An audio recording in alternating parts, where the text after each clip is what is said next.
Hello, boys, girls, and ghouls. As mentioned in part 1, we're going to go ahead and study what it takes to be a final girl versus the other girl. What does it mean to be the other girl that gets killed off?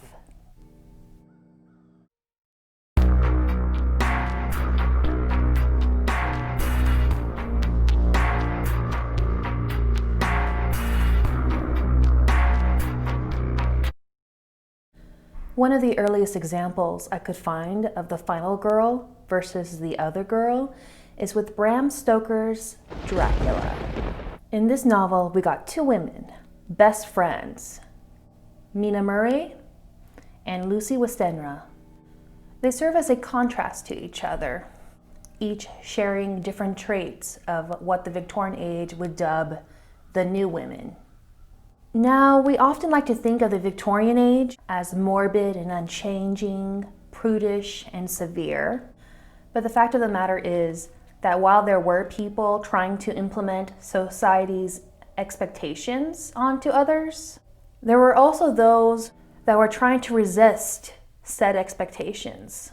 One of these was the New Woman. Coined by Sarah Grand in 1894, the New Woman was a popular catchphrase in the Victorian age. The New Woman was described as the type of woman running away from Victorian ideals. This New Woman, as described by Gail Finney, values self-fulfillment and independence rather than the stereotypically feminine ideal of self-sacrifice, believes in legal and sexual equality, often remains single because of the difficulty of combining such equality with marriage, is more open about her sexuality than the old woman, is well educated and reads a great deal, has a job, is athletic or otherwise physically vigorous, and accordingly prefers comfortable clothes, sometimes male attire, to traditional female garb. This is how Mina and Lucy are both new women and not new women. First, we got Mina Murray, later on Mina Harker.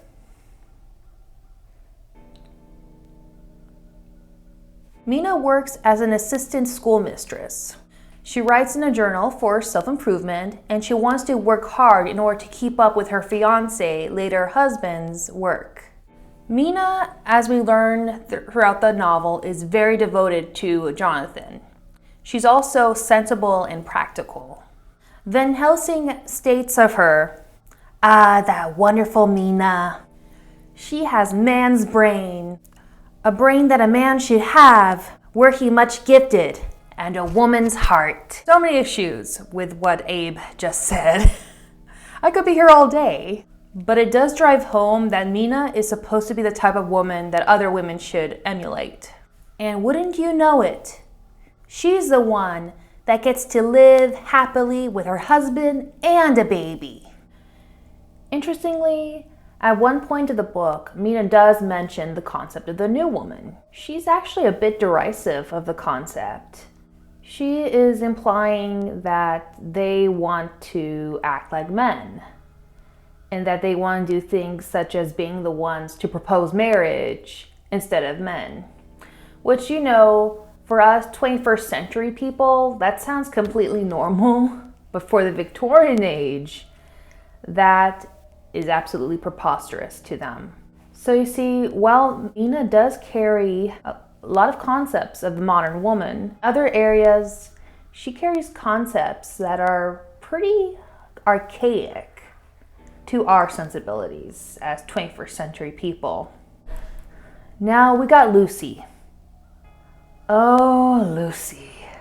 While Mina is considered prim and proper, often associated throughout the book with maternal feelings, Lucy is dreamy, sensitive, and sensual. Again, I ask, who gets to be killed and who gets to survive in this book? Lucy also carries new woman traits herself, as she openly describes loving men. In one part of the novel, when there are 3 suitors pursuing Lucy, she jokes to Mina that she wishes she could just marry all 3 of them, which in a modern context is no big deal. It's certainly not as spicy as what was ever said on Sex and the City.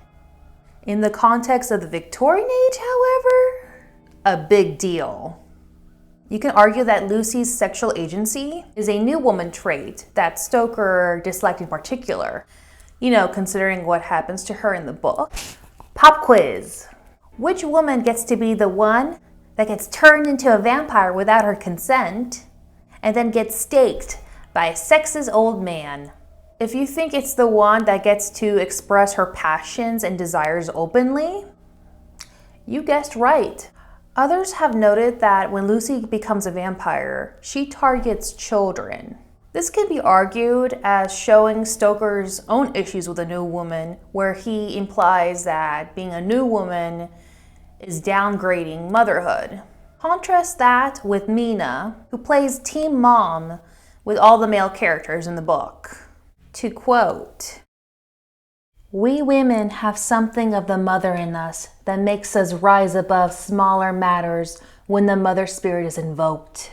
I felt this big, soaring man's head resting on me as though it were that of the baby that someday may lie on my bosom, and I stroked his hair as though he were my own child."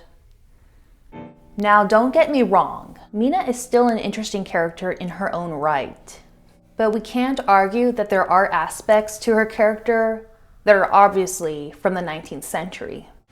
And there is absolutely nothing wrong with being a mother or a devoted wife.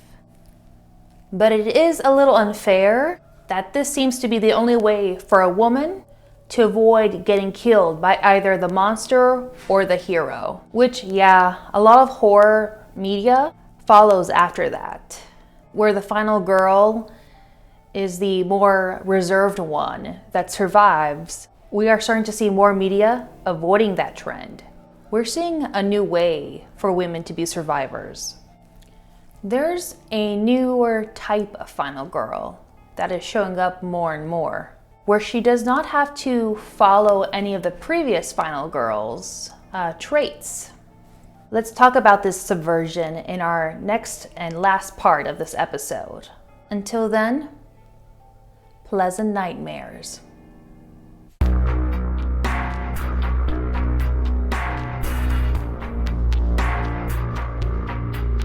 Don't forget to subscribe to our McAllen Library YouTube channel, as well as liking us on our Facebook page, MPL Adults. Remember, the McAllen Public Library is where people and ideas meet and connect.